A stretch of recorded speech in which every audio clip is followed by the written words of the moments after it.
Mungkin kita pernah mendengar ada orang yang mengatakan begini, Bapak Ibu. Tuhan tahu beta manusia berdosa.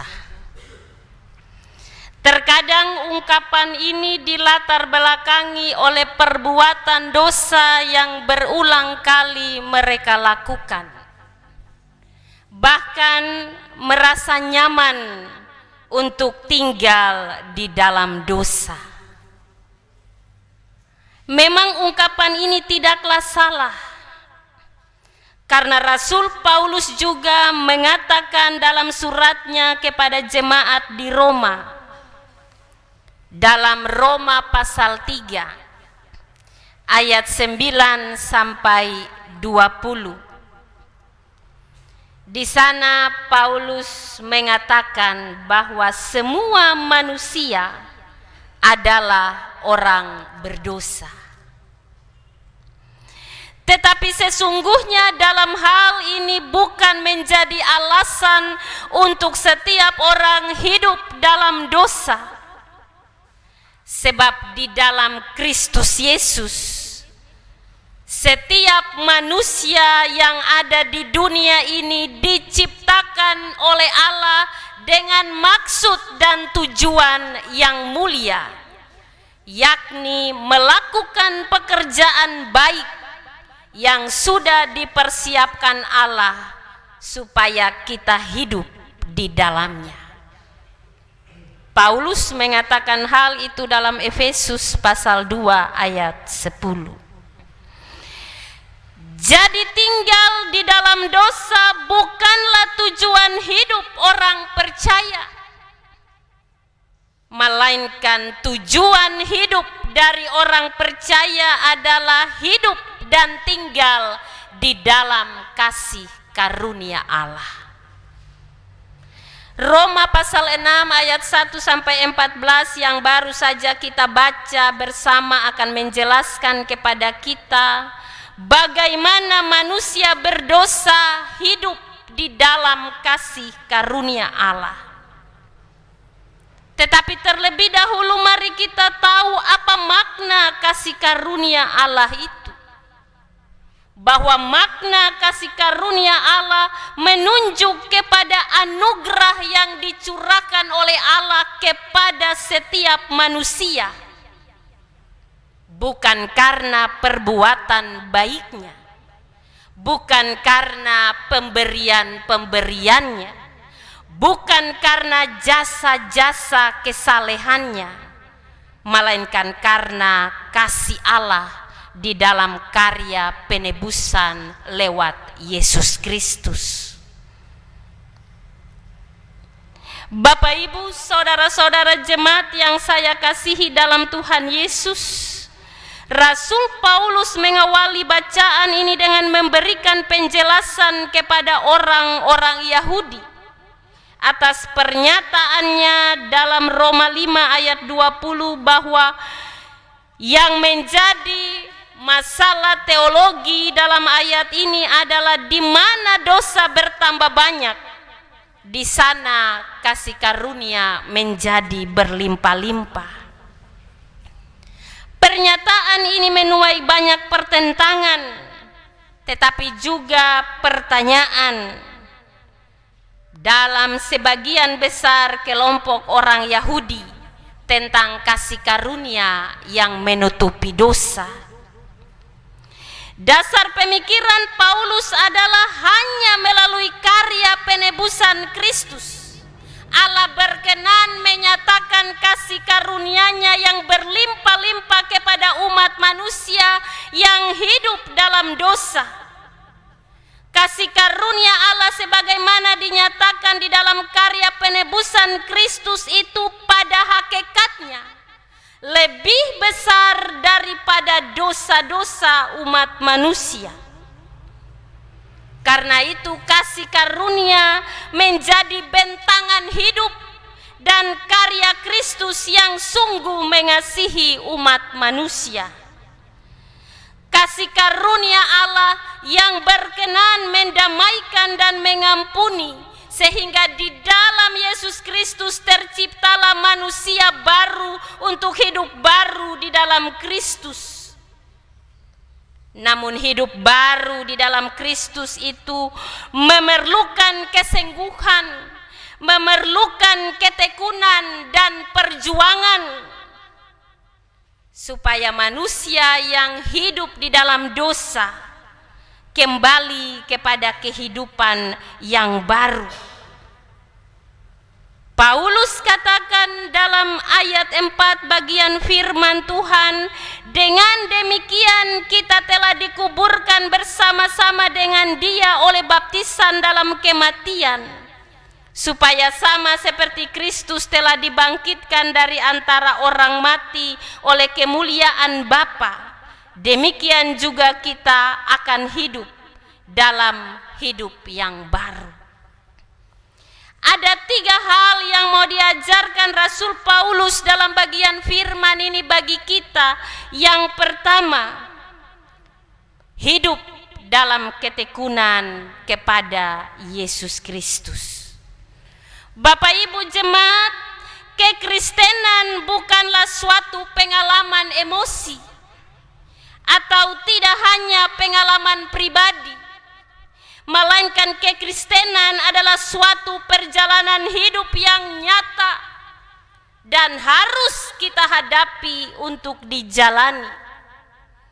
Maka sudah pasti setiap kita orang percaya haruslah benar-benar hidup tekun, membuktikan perbuatan iman untuk selalu hidup taat dan setia di dalam Kristus. Kita diminta untuk berjuang dengan rela meninggalkan pola hidup lama yang terikat dalam perbuatan dosa, meninggalkan dosa-dosa yang kita lakukan, berhenti melakukan dosa-dosa itu dan bersedia menerima anugerah hidup baru untuk tinggal di dalam Kristus Yesus. Kita harus berjuang melawan keinginan dosa dan menghadapi pertentangan, fitnah, tuduhan, dan aniaya karena kita percaya kepada Kristus. Oleh sebab itu kita diminta untuk memiliki sikap iman yang teguh, kokoh dan militan bahwa kematian Kristus adalah kematian bagi dosa-dosa kita. Paulus menjelaskan bahwa semua kita yang telah dibaptis dalam Kristus telah dibaptis dalam kematiannya, supaya di dalam Kristus kita dibangkitkan bersama-sama dengan Dia di dalam kemuliaannya, serta menempatkan kita untuk hidup yang baru. Sehingga setiap kita yang ada di dalam Kristus adalah ciptaan baru, yang lama sudah berlalu, sesungguhnya yang baru sudah datang. Dengan demikian hidup bertekun di dalam Kristus akan mendatangkan kasih karunia Allah di dalam kehidupan kita. Hal kedua yang mau diajarkan oleh Paulus bagi kita lewat firman ini adalah mati dan hidup kita bagi Allah di dalam Kristus Yesus. Kematian dan kebangkitan Kristus adalah cara Allah untuk melepaskan manusia, Bapak Ibu dan saya, dari ikatan dosa yang membinasakan.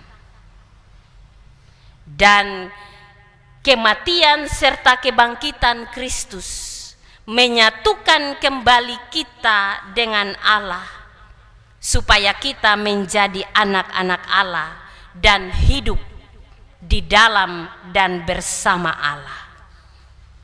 Dosa yang menjadi pemisah telah hilang kuasanya. Manusia telah dibebaskan dari dosa, supaya di dalam Yesus Kristus manusia dapat hidup bagi Allah dan tidak lagi menghambakan dirinya kepada dosa.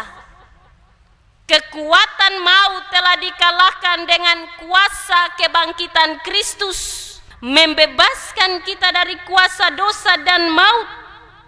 Dan Dia ingin supaya kita hidup berkenan kepadanya. Hal yang ketiga yang mau diajarkan oleh Paulus bagi kita lewat bagian firman ini, kita diminta untuk menjadi senjata kebenaran di bawah kasih karunia Allah. Hukum Taurat adalah sebuah hukum yang diberikan oleh Allah kepada bangsa Israel. Dan pandangan di bawah hukum Taurat adalah berusaha hidup layak menurut tuntutan hukum Taurat.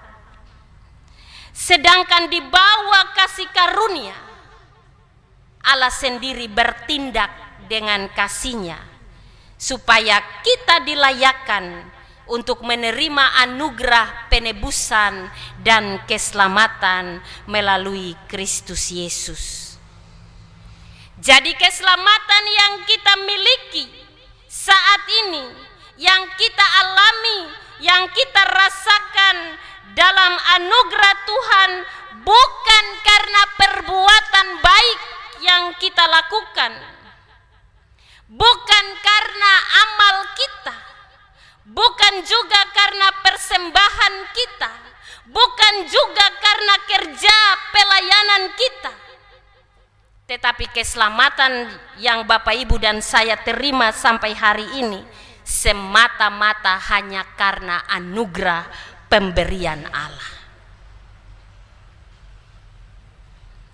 Hukum Taurat menuntut ketaatan, tetapi kasih karunia menganugerahkan dan memberi kuasa untuk taat. Paulus dalam Efesus pasal 2 ayat 8 sampai 9 katakan, sebab karena kasih karunia kamu diselamatkan oleh iman. Itu bukan hasil usahamu, tetapi pemberian Allah. Itu bukan hasil pekerjaanmu. Jangan ada orang yang memegahkan diri. Itu berarti kehidupan, nafas, keselamatan yang Tuhan anugerahkan bagi kita, Bapak Ibu dan saya sampai hari ini, bukan karena kita buat baik, bukan karena sebesar apa pemberian kita, bukan karena kerja pelayanan kita, bahkan amal kita, tetapi hanya karena anugerah. Maka Bapak Ibu dan saya, kita memperoleh keselamatan. Hari ini kalau Tuhan bilang mati, mati. Sebab hidup kita ada di dalam kuasa-Nya. Bapak Ibu dan saya, kita sudah dibeli lunas oleh darah Kristus. Karena itu kita punya hutang sudah dibayar oleh Yesus di kayu salib. Maka Bapak Ibu dan saya, kita adalah milik Kristus seutuhnya. Sehingga tidak ada yang dapat kita banggakan, kita sombongkan dalam hidup ini. Sebab kehidupan kita ada dalam genggaman kuasa-Nya. Hari ini, jam ini, detik ini, kalau otoritasnya berlaku atas kehidupan kita dalam bentuk apapun itu kehendak Tuhan, itu terserah Tuhan. Karena kita sekarang bukan milik kita sendiri.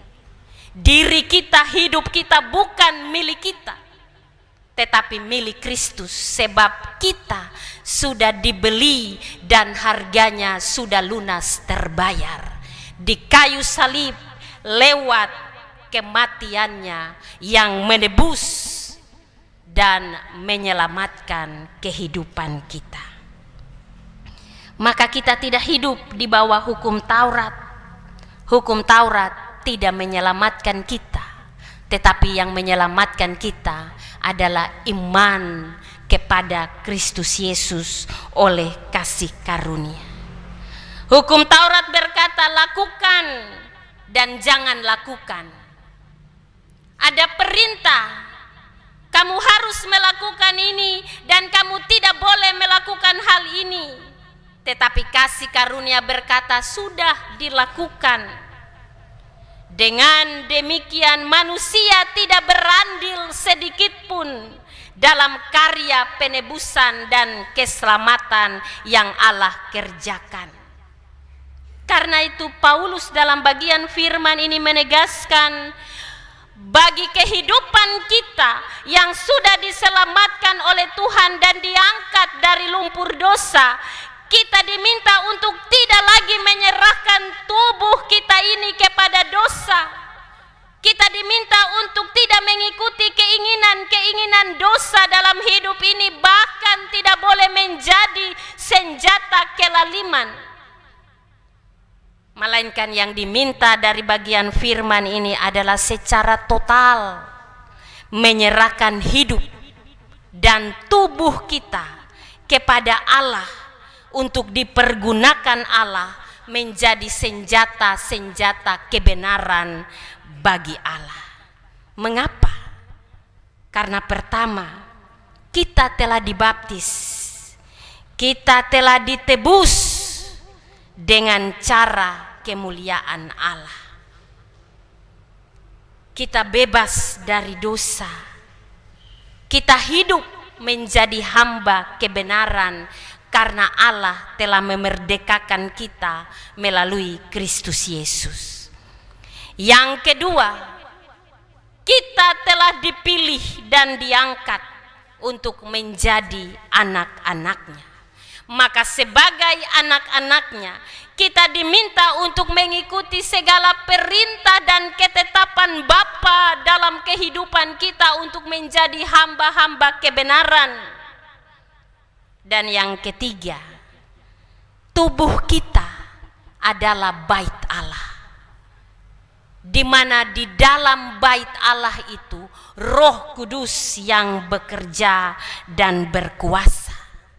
Maka jangan biarkan tubuh ini, mata ini, tangan ini, hati ini untuk melakukan dosa. Tetapi yang diminta adalah menjadi hamba-hamba kebenaran. Karena dengan dasar pemahaman inilah, maka kita percaya bahwa kita adalah anak-anak Tuhan yang dilayakkan untuk menjadi senjata-senjata kebenaran Allah dalam panggilan kesaksian kita di tengah hidup ini. Bapak, Ibu, saudara-saudara jemaat yang saya kasihi dalam Tuhan Yesus, di hari ini kita dipayungi dengan tema Haleluya, Kristus bangkit. Kristus Yesus mengerjakan kemuliaannya di dalam hidup manusia yang berdosa. Dia hadir bagi manusia dan hidup bagi manusia, serta menjadi Tuhan bagi manusia, Bapak, Ibu, dan saya. Maka tetapkanlah hidup di dalam Tuhan Yesus Kristus yang menjadi satu-satunya arah dan tujuan hidup kita. Dia telah bangkit dan menjadi Tuhan bagi Bapak, Ibu, dan saya. Karena itu mari kita tetap kuat dalam iman, berpegang teguh pada kehendak firman-Nya. Tetaplah berpengharapan dan teruslah mengasihi, supaya kita tetap tinggal di dalam Tuhan. Sebab firman Tuhan berkata dalam 1 Yohanes 14 ayat 16b, Allah adalah kasih, dan barang siapa tetap berada di dalam kasih, ia tetap berada di dalam Allah dan Allah di dalam dia. Karena itu hidup di dalam Tuhan memerlukan ketekunan, memerlukan kesabaran, dan tetap fokus pada setiap kehendak Tuhan. Apapun keadaan kita, apapun persoalan dan tantangan hidup yang kita hadapi, kita memerlukan ketekunan, kesabaran, dan fokus dalam penyerahan total kepada Tuhan. Sebab ketika Dia berkehendak, Dia tahu apa yang akan terjadi dan apa yang akan kita gumuli. Posisi hidup kita tidaklah tinggal di dalam dosa, tetapi tinggal di dalam Tuhan yang mengasihi dan menyelamatkan kita. Karena itu setiap tantangan, persoalan dan pergumulan hidup apapun yang sementara kita hadapi, tetap tinggal di dalam Tuhan, sebab Dia mengasihi dan menyelamatkan kita dengan kasih-Nya yang besar. Hal yang mau diajarkan oleh bagian firman Tuhan bagi kita adalah kuasa kebangkitan Kristus yang kita rayakan saat ini telah membuka jalan untuk kita hidup baru. Kita semua telah dibaptis dalam Kristus. Karena itu tetaplah percaya bahwa di dalam kematian dan kebangkitannya kita mendapatkan anugerah hidup baru di dalam Yesus Kristus. Karena Yesus mengasihi kita dengan kasih-Nya yang besar. Dia katakan, karena begitu besar kasih Allah akan dunia ini, sehingga Ia telah mengaruniakan anaknya yang tunggal, supaya setiap orang yang percaya kepadanya tidak binasa, melainkan beroleh hidup yang kekal. Maka mari, jangan pernah berpaling dan kembali kepada cara hidup lama. Walaupun kita selalu gagal dan jatuh lagi pada dosa yang kita cenderung lakukan dalam hidup ini. Kita diminta untuk tinggalkan hidup masa lalu. Dan mari kita berjalan di masa kini, di masa hidup baru. Supaya kita tetap memperoleh dan menerima pengharapan baru di dalam Kristus. Sebab hidup baru adalah hidup bagi Tuhan dan hidup di dalam kasih karunia-Nya. Bapak Ibu jemaat yang saya kasihi dalam Kristus Yesus, hari ini sebagai warga bangsa kita memperingati dan merayakan Hari Kartini, seorang pejuang wanita pada zamannya, di mana Dia membawa kemajuan dan perubahan dalam perjuangannya bagi wanita di tengah bangsa Indonesia. Kita semua bersyukur bahwa dalam karya Kartini, Dia telah memberi dan meninggalkan motivasi bagi kita anak-anak bangsa dengan hasil tulisan bukunya yang berjudul Habis Gelap, Terbitlah Terang. Maka di sana ada harapan bagi setiap anak-anak bangsa, wanita-wanita di tengah bangsa dan negara ini, yang mungkin di zaman itu terpuruk, tertinggal karena dia seorang wanita. Tetapi ada harapan baru yang termotivasi dari seorang Kartini, bahwa habis gelap akan terbit terang. Ada harapan, ada masa depan baru bagi setiap orang yang mau berjuang untuk kehidupannya, terkhusus para wanita. Maka semangat yang telah ditinggalkan oleh Kartini bagi kita semua telah memberi semangat baru, harapan baru.